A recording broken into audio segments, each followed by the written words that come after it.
Pour donner un cadre à une réalité, du fait qu'à ce jour, toutes les directions sont communes. Par contre, la question qu'on peut se poser, c'est pourquoi maintenant? Parce que unité économique et sociale, ça suppose certes, une unité économique et là, c'est une réalité, mais ça suppose une unité sociale et là, par contre, le statut commun, du salarié, socialement, il est à venir, il est à négocier. Donc, c'est assez surprenant que cette négociation ait été ouverte à ce moment-là du calendrier. La logique aurait voulu qu'elle se fasse après les négociations du statut commun et pas avant. Alors nous ne sommes pas contre l'US, hein, nous sommes contre le périmètre qui est aujourd'hui concerné. Un des principaux motifs de la création de l'US Covea, c'était la mise en place de la holding financière Covea Coopération. Or, pas de chance, cette même holding financière ne fait pas partie du périmètre de l'US Covea et donc nous n'aurons aucun droit de regard sur les milliards, probablement une quinzaine qui sont stockés et à la main du PDG Thierry Derez au sein de Covea Coopération. Alors, les autres points d'achoppement, c'était le fait que quand on crée une UES, le Code du travail prévoit que toutes les instances du personnel tombent et qu'il faut procéder à de nouvelles élections sur la base du nouveau périmètre de la structure de l'UES. La direction a fait le choix de ne pas organiser de nouvelles élections et de les reporter à plus tard, probablement en 2019, et en attendant de prendre une photo de la représentativité des organisations syndicales à septembre 2015 et de rester avec cette photo figée pendant toute la période des négociations et de la mise en place du nouveau statut. Et nous, on estime que le Code du travail devait s'appliquer et que c'était la solution la plus juste et la plus cohérente. En plus, il se trouve qu'autour de la table des négociateurs ne sont là que les organisations syndicales qui sont représentatives au niveau du groupe. Il y a donc deux absents, EFO et Solidaire.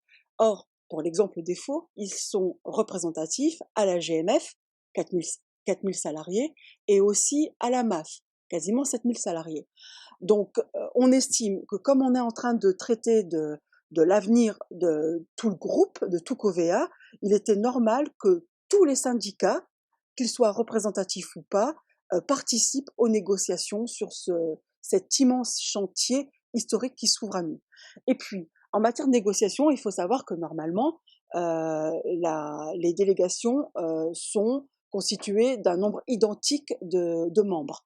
Et là, la direction a fait la proposition que la taille des délégations soit proportionnelle au résultat des élections, à la fameuse photo figée de la représentativité.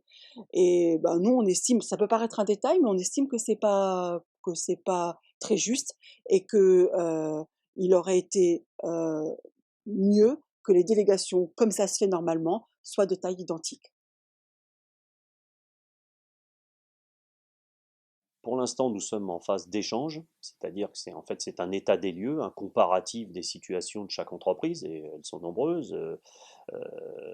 Et il y a aussi différentes conventions collectives, donc c'est un petit peu compliqué, il faut le dire, mais enfin aujourd'hui on est juste dans cette phase d'état des lieux, et à la fin de chaque état des lieux sur un thème particulier, la direction nous dit voilà, on s'oriente vers telle ou telle chose.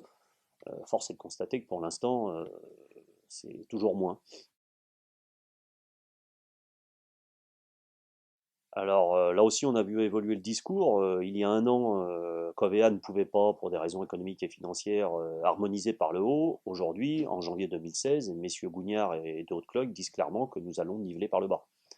Donc a priori, c'est pas forcément une bonne nouvelle pour l'ensemble des salariés du groupe Covea. Gagner de l'argent, encore plus d'argent. Euh, Qu'ils aient voulu faire un statut commun pour harmoniser et simplifier, ça se comprend et ça s'entend. Par contre, ça a été annoncé à la dernière plénière à Bordeaux, ils veulent gagner des points de compétitivité, 10 points de compétitivité. Et donc, il semblerait que le statut commun soit l'occasion, euh, en plus d'optimiser, de gagner de l'argent et encore plus d'argent. Alors, vu la fréquence des réunions, il est difficile de pratiquer comme traditionnellement par voie de tract. Donc, pour ce faire, nous avons mis en place un site cgt-covea.fr ou .com auquel les salariés peuvent accéder librement et donc avoir les informations. Également pour ceux qui le souhaitent, il y a des possibilités Facebook et Twitter, donc ils peuvent même recevoir, eux, l'alerte sur de nouvelles informations postées sur le site. Et généralement, on le met à jour, y compris en cours de négociation, dès qu'il y a une nouvelle importante. De se tenir informé, de pas penser que Covea, c'est une nébuleuse lointaine. Covea, le statut commun, c'est demain et ça va tous les concerner. Il faut se tenir informé et lire tout ce qui peut être sur le sujet parce que c'est leur avenir et il faut qu'ils sachent quel est leur avenir.